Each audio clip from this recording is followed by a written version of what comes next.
ഒരു കാഴ്ചപ്പാടോട് ഞാൻ 100% യോജിക്കുന്നതാണോ. രാവിലെ ഇയാളെ അടുക്കള കയറിയത് അതൊക്കെ എന്താ അങ്ങനെ ഇട്ട് പോകുന്നത്? എടുത്ത സാധനങ്ങളെന്താ എടുത്തെടുത്ത് വെക്കാൻ വയ്യേ? എൻ്റെ വീട്ടിൽ നിന്ന് ഇങ്ങനെയാണോ പഠിപ്പിച്ചത്? അങ്ങനെയാണോ? അമ്മ ഒന്ന് ഇങ്ങോട്ട് വന്നേ. അത് നോക്ക്, നിങ്ങളുടെ മകന് രാവിലെ കൊടുത്ത ചായയാണത്.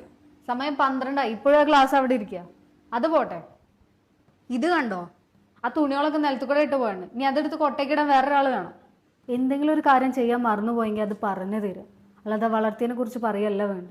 എൻ്റെ അമ്മ എന്നെ നന്നായി വളർത്തിയിട്ടില്ല എന്ന് നിങ്ങൾ പറയുന്നുണ്ടല്ലോ. നിങ്ങളുടെ മോനെ നിങ്ങൾ നന്നായിട്ടാണോ വളർത്തിയെന്നെ? പറഞ്ഞത് കറക്റ്റാട്ടോ. നമ്മൾ പലപ്പോഴും പല ആൾക്കാരെ നാവുമെന്നും പലരും പറഞ്ഞാൽ നമ്മൾ കേട്ടിട്ടുണ്ടാവും. നിൻ്റെ വീട്ടുകാരിങ്ങനെയാണ് വളർത്തിയത്, അല്ലെങ്കിൽ നിൻ്റെ വാപ്പയും നിന്നെ ഇങ്ങനെയാണ് വളർത്തിയതെന്നുള്ളത്. അങ്ങനെ പറയുമ്പോൾ നമ്മളെ സ്വന്തം മക്കൾ എങ്ങനെയാണ് ജീവിക്കുന്നത് എന്നുള്ളതും എങ്ങനെയാണ് അവരുടെ രീതികൾ എന്നുള്ളതും ഒന്ന് മനസ്സിലാക്കുന്നത് നന്നായിരിക്കും.